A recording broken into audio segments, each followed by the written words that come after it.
Hello friends, welcome to Sumathis kitchen. இன்னைக்கு ஒரு evening snack முருங்கைக்கீரை கோதுமை வடை எப்படி செய்யலாம்னு பார்க்கலாம். கீரை கோதுமை வடை செய்கிறதுக்கு 2 கப் கோதுமை மாவு,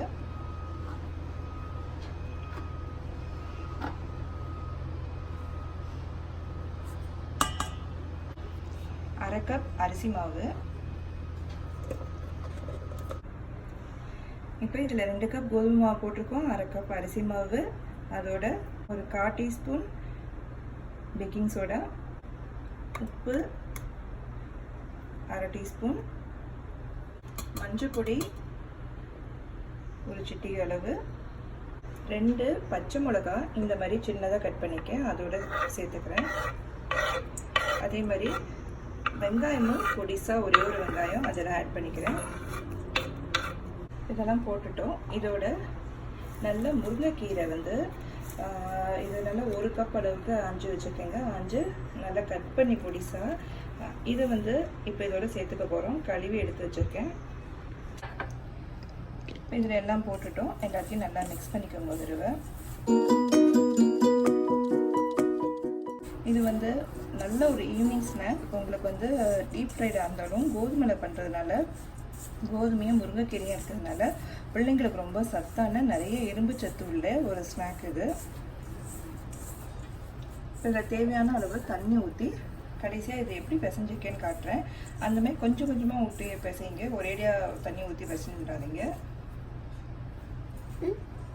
இப்போ தண்ணி இதுக்கு தேவையானதுன்னு பார்த்தீங்கன்னா 2 கப் கோதுமை மாவுக்கு 1 கப் அளவுக்கு நான் தண்ணி ஊற்றிப்பேன். இப்போ பதத்தை பார்த்தீங்கன்னா இந்த மாதிரி இருக்கணுங்க. ரொம்ப கெட்டியாகவும் பண்ணிடக்கூடாது, ரொம்ப தளரவும் பண்ணக்கூடாது. தண்ணியாக போயிடுச்சுன்னா எண்ணெய் ரொம்ப பிடிக்கும். இங்கே பாருங்கள், நம்ம உளுந்து வடைலாம் போடுவோம்ல அந்த பதத்துக்கு இருக்கணும். இப்போ இது எண்ணெய் சூடு பண்ணி இப்போ போட ஆரம்பிச்சிடலாம். இப்போ இங்கே எண்ணெய் சூடாயிடுச்சு. இந்த எண்ணெய் என்னடா இப்போ அதுமாதிரி கசடு இருக்குன்னு பார்க்காதீங்க. இப்போ தான் நான் வத்தல் போட்டு எடுத்தேன். அது முடித்தோடனே இப்போ இந்த போண்டா போட்டுடலாம் அப்படின்னு தான் நான் பண்ணேன். இப்போ மெதுவாக எண்ணெயில் கொஞ்சம் கொஞ்சமாக எடுத்து போட்டுக்கலாம்.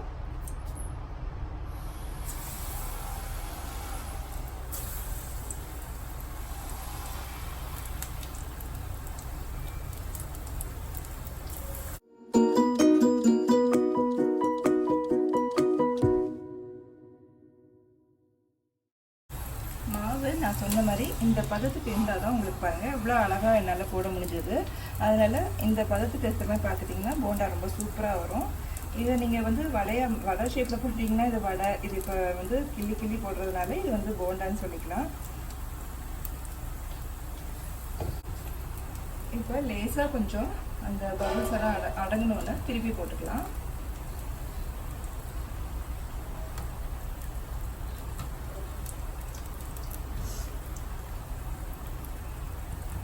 தீயை நல்லா ஒரு மீடியமில் வச்சு பண்ணிங்கன்னா ரொம்ப சரியாக இருக்குங்க.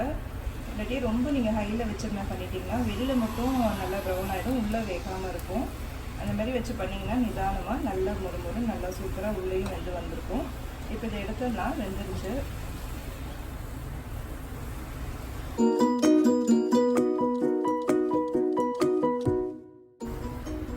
மீதி மாவும் எல்லாத்தையும் அந்த மாதிரி தனியாக ஒரு கிச்சன் டவலில் இந்த மாதிரி எடுத்துக்கோங்க. இப்போ நான் இங்கே அப்படி தான் எடுத்துருக்கேன். இந்த பலகாரம் நல்ல கோதுமை மாவுலேயும் முருங்கைக்கீரையும் செய்யறதுனால குழந்தைங்களுக்கு ரொம்பவே ஹெல்த்தின்னு சொல்லலாம். செஞ்சு பாருங்கள். உங்களுக்கும் நல்லா இருந்ததுன்னா மறக்காமல் நம்ம சேனலை சப்ஸ்கிரைப் பண்ணி வச்சுக்கோங்க, பெல் பட்டனையும் டேப் பண்ணிக்கோங்க. நன்றி, வணக்கம். Thanks for watching. Like, comment and subscribe for more weekly videos.